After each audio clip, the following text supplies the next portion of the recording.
میرا بیٹا کچھ مہینے پہلے وفات کر گیا، اب نہ نیند آتی ہے نہ کسی کام میں دل لگتا ہے۔ مجھے لگتا ہے کہ میں ٹوٹ گیا ہوں، کیا میں ٹھیک ہو سکتا ہوں؟ مفتی صاحب میں کیا کروں؟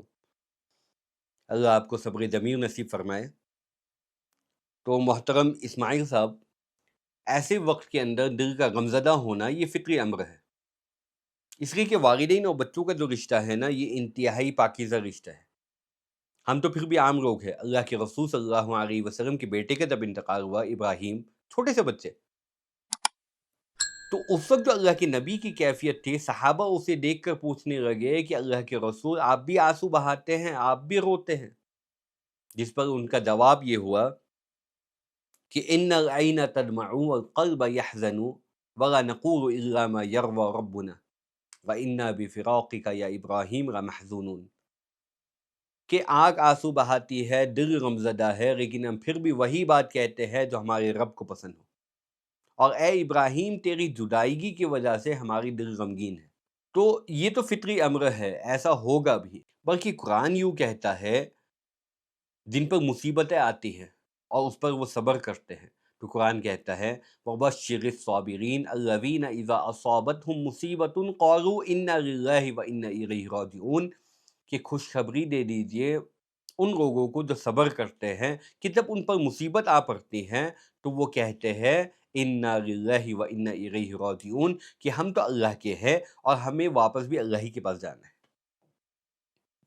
اور اللہ یہاں پہ نہیں رکتا، بلکہ اس سے آگے چل کر کہتا ہے اولئک علیہم صلوات من ربہم ورحمہ واولئک هم المہتدون، یہی وہ لوگ ہیں جن کے لیے اللہ کی طرف سے صلوات، رحمت و برکت نازل ہوتی ہے، اور یہی وہ لوگ ہیں جو ہدایت یافتہ ہے۔ تو غم کا ہونا، رونا، آنسو بہانا، ٹینشن میں ہونا، یہ ایک فطری امر ہے۔ بلکہ اس سے آگے چل کر میں ایک حدیث آپ کو بتاؤں کہ اللہ میاں فرشتوں سے سوال پوچھتے ہیں کہ کیا تم نے میرے بندے کے بچے کی روح قبض کر لی؟ فرشتے کہتے ہیں جی ہاں۔ اس کے جواب میں اللہ میاں پوچھتے ہیں کہ میرے بندے نے کیا کہا؟ تو فرشتے کہتے ہیں اس نے کہا انا للہ و انا الیہ راجعون، یعنی اس نے صبر کیا، اس نے کہا کہ میں اللہ کے لیے ہوں اور مجھے جانا بھی اللہ میاں کے پاس ہے۔ تو اللہ میاں اس پہ کہتے ہیں کہ میرے بندے کے لیے جنت میں ایک مکان بنا دو، اس کا نام بیت الحمد رکھنا۔ تو انشاءاللہ یقین رکھیے کہ امتحان اللہ کی طرف سے ہے، اور اس پر انسان کو ٹوٹنا نہیں چاہیے۔ ایک مومن کی صفت ہی یہ ہے کہ جب اس وقت مصیبت آتی ہے تو وہ ٹوٹتا نہیں ہے، بلکہ وہ اپنے آپ کو اور بھی زیادہ اللہ سے قریب کرتا ہے۔ ٹھیک ہے انشاءاللہ۔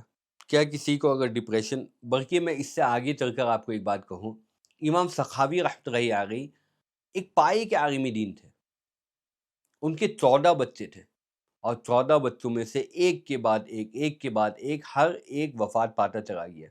آپ سوچ کے دیکھیں، ایک باپ زندہ ہو اور اس کے 14 بچے انتقال کر جائے، اس پر کیا بیتے گی؟ ہر کسی کو اپنے ہاتھوں سے دفنانا، ہر کسی کی جو ہے جنازے میں حاضر ہونا، ایک باپ کے لیے یہ آسان نہیں ہوتا۔ لیکن اس کے باوجود انہوں نے اس کو اپنے لیے کمزوری نہیں بنایا، انہوں نے تو ایک کتاب لکھ ڈالی، ارتیاح الاقباد بارباح فقد الاولاد، کہ کیسے احادیث کے اندر اور آثار کے اندر باتیں آئی ہے کہ کسی کا بیٹا انتقال ہو جائے تو اسے اللہ میاں کیا کیا اجر دیتے ہیں۔ تو کہنے کی بات یہ ہے کہ صبر کریں، انشاءاللہ انشاءاللہ آپ کا بیٹا آپ کے انتظار میں ہے، انشاءاللہ جنت میں اس سے ملاقات ہوگی۔ اگر کوئی شخص ڈپریشن میں مبتلا ہو اور اسی کیفیت میں اس نے طلاق کے الفاظ زبان سے نکال دیے تو کیا اس کی طلاق واقعی ہوگی یا نہیں؟ دیکھیے، ایسے سوالوں میں میرا رجحان یہ ہے کہ آپ اپنے مقامی علماء کی طرف رجوع کریں، اس لیے کہ حالات سے زیادہ واقف وہ ہے۔ آپ نے مجھے 2-3 جملے بھیجے ہیں، طلاق کے الفاظ کیا تھے، حالات کیا تھے، مجھے نہیں پتا۔ اب میں کہہ دوں طلاق واقعی ہو گئی، حالانکہ حقیقت میں طلاق نہ ہوئی ہو، تو دشواری میں آپ پڑیں گے۔ اس لیے بہتر یہ ہے کہ آپ اپنے مقامی علماء کی طرف رجوع کریں، ان سے مسئلہ پوچھیں۔ ہاں، میں یہ کر سکتا ہوں، اصولی طور پہ آپ کو جواب دے دیتا ہوں کہ دیکھو، صرف ڈپریشن کی وجہ سے ایسا نہیں کہ طلاق واقعی نہیں ہوتی۔ ڈپریشن کی بھی سٹیجز ہوتے ہیں، مائنر بھی ہے، میجر بھی ہے، سیویئر ڈپریشن ہے، سائیکوسس کے ساتھ ڈپریشن ہے، جس کو ہم مدہوشی یا جنون کہتے ہیں۔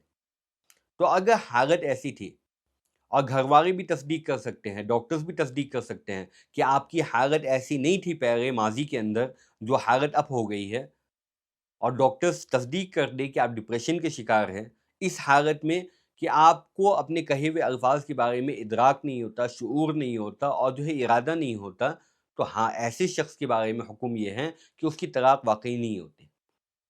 لیکن اگر آپ اس وقت شعور رکھتے تھے، جانتے تھے کہ میں کیا کہہ رہا ہوں، کیا نہیں کہہ رہا ہوں، اس کا درد ڈپریشن کے مریض نہیں ہے کہ آپ بے قابو ہو جائے، تو بھائی طلاق واقعی ہو جاتی ہے۔ تو اس کا فیصلہ آپ کے مقامی علماء ہی بہتر کر سکتے ہیں ڈاکٹرز کی پرسکرپشن اور اس کے ڈائگنوسس کے ساتھ۔